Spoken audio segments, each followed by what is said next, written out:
बेटी है किसी की, मेरे लिए भी बेटी है। ज्ञान सीखे, पढ़े लिखे, पहली बार आए हैं, बेटी की तरह काम करे।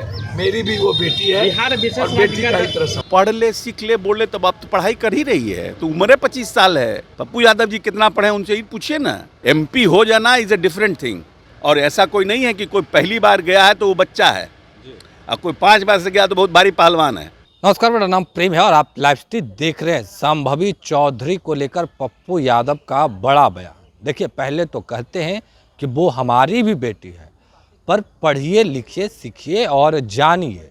देखिए, तमाम जो बातें सदन में पप्पू यादव बोल रहे थे, उसके बाद संभवी चौधरी का बयान आता है।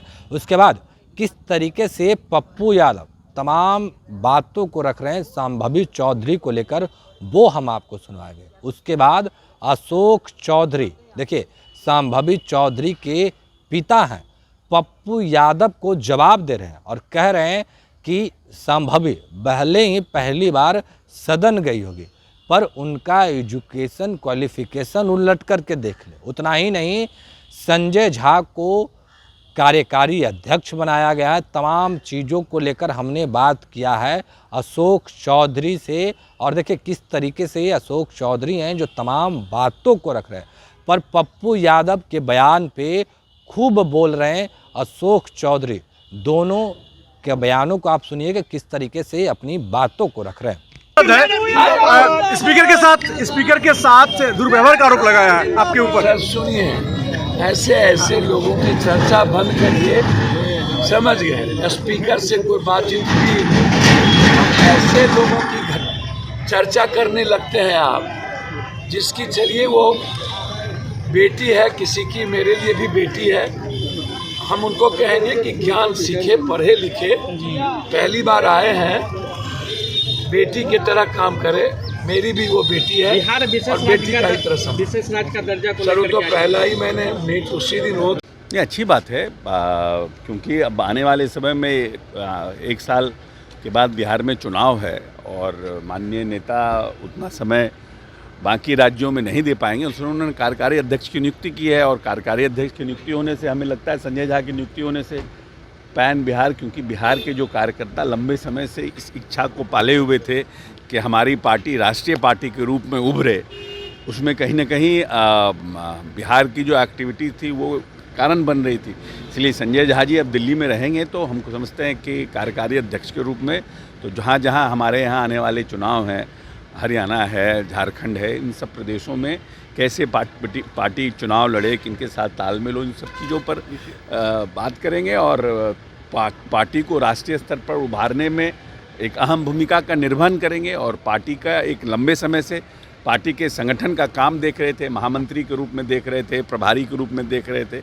मैं समझता हूँ कि ये एक अच्छा और उचित निर्णय है और समय पे किया गया माननीय नेता का निर्णय है। विशेष राज्य के दर्जे को लेकर के, स्पेशल पैकेज को लेकर के सर कोई बात नहीं? स्पेशल पैकेज को लेकर राजनीतिक प्रस्ताव जो पारित हुआ है उसमें हम लोगों ने जो हमारे पुराने डिमांड हैं, स्पेशल या तो बिहार को विशेष राज्य का दर्जा मिले या विशेष पैकेज मिले, उस राजनीतिक प्रस्ताव में हमारे जो नेशनल एग्जीक्यूटिव ने उसको पास किया है।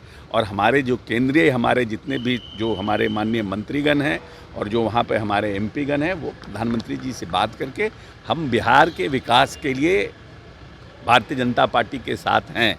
और कैसे बिहार का विकास हो, ये चिंता भारतीय जनता पार्टी को भी है और जनता दल यूनाइटेड को भी। और हमारा जो मांग है वो पूर्वत मांग हमारा बना हुआ है, हम उस पर कार्य करेंगे। सर, संजय झा जी को लेकर के और उस RJD के नेता कर रहे हैं कि JDU में BJP के एक एजेंट है और वो संजय झा मजबूत स्तंभ है BJP के एजेंट। अब RJD को क्या, RJD किसको बना रहा है, हम लोग कमेंट करने जा रहे हैं क्या? अब ये हमारे लिए चिंता RJD करेगी कि RJD अगर हमारे लिए चिंता करेगी कि हमारा कौन पदाधिकारी बन रहा है और कौन किसका है, तो इसका मतलब कि हम लोग दिवालिया हो गए हैं।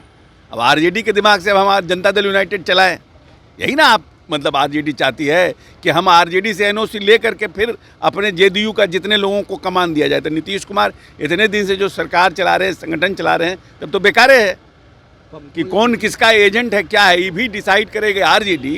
इसका क्या मतलब है? तेजस्वी यादव लगातार क्राइम को लेकर के और गिरते पुलों को लेकर के ट्वीट कर रहे हैं, कह रहे हैं गिरते पुल को लेकर ट्वीट कर रहे हैं, तो पिछले 1.5 साल से इस प्रदेश के ग्रामीण कार्य मंत्री कौन थे? इस प्रदेश में क्या नाम है, पथ निर्माण के मंत्री कौन थे? पुल तो एक दिन में बना नहीं है। क्या हम लोग ग्रामीण कार्य का चार्ज लिया और पुल बनना शुरू हो गया? कोई कमेंट करने के पहले देखना चाहिए, किसी को समझना चाहिए। क्राइम की स्थिति जो बढ़ी है, क्राइम में थोड़ी बहुत जो भी घटनाएं हुई उस पर तुरंत कार्रवाई हो रही है। हमारी सरकार पूरी तरह से निष्पक्ष रूप से जो क्रिमिनल है उनको पकड़ने का काम करती है। लेकिन जितनी भी घटनाएं घटी हैं वो या तो ज़मीन को लेकर के घटी है या अदावत को लेकर घटी है।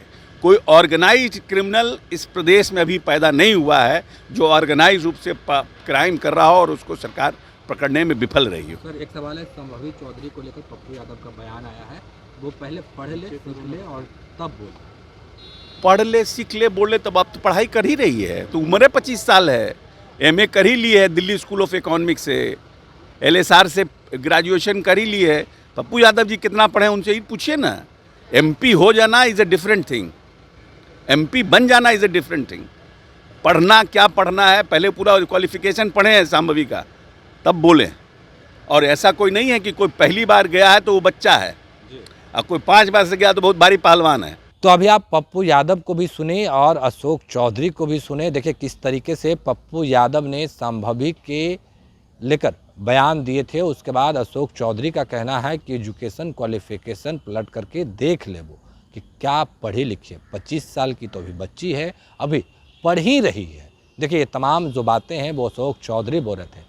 पर संजय झा को कल जेडीयू की कार्यकारिणी की बैठक में जो कार्यकारी अध्यक्ष हैं वो चुने गए, इसको लेकर कहीं ना कहीं विपक्ष के द्वारा आवाज़ भी उठाए जाने लगे।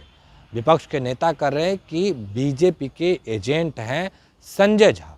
इसको लेकर अशोक चौधरी सामने आते हैं और जवाब देते हैं।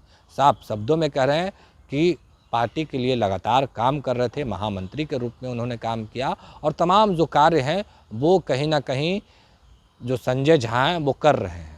पर जिस तरीके से विशेष राज्य के दर्जे की बात हो या फिर विशेष पैकेज की बात हो, तमाम मुद्दे को लेकर कल जेडीयू की कार्यकारिणी की बैठक में ये तमाम बातों को भी उठाया गया है। पर आपने सुना है कि किस तरीके से जो आरजेडी के नेता हैं वो संजय झा पर आरोप लगा रहे थे और कह रहे थे कि वो बीजेपी के एजेंट हैं। जेडीयू में है पर वो बीजेपी के मजबूत स्तंभ है, जेडीयू के मजबूत स्तंभ है। ये तमाम जो बातें हैं वो आरजेडी के नेता कर रहे थे। तो आपने सुना किस तरीके से जो अशोक चौधरी हैं वो इन तमाम मुद्दे को लेकर अपनी बातों को रख रहे थे। पर पप्पू यादव के बयान पर भी अशोक चौधरी ने तमाम चीज़ों को रखा है और वो भी हमने आपको सुनवाया कि किस तरीके से अशोक चौधरी हैं वो पप्पू यादव संभवी चौधरी पर बयान दे रहे थे और कह रहे थे कि सीख ले, पढ़ ले। उसी को लेकर किस तरीके से अशोक चौधरी इन तमाम मुद्दे को रख रहे थे वो हमने भी आपको सुनवाया कि क्या कुछ कर रहे थे अशोक चौधरी जब पप्पू यादव संभवी चौधरी पर बोल रहे थे। फिलहाल के लिए इतना ही। बने रहे लाइव स्टडीज को सब्सक्राइब नहीं किया सब्सक्राइब कीजिए। हमारे फेसबुक पेज को लाइक करना बिल्कुल ना भूलें। धन्यवाद।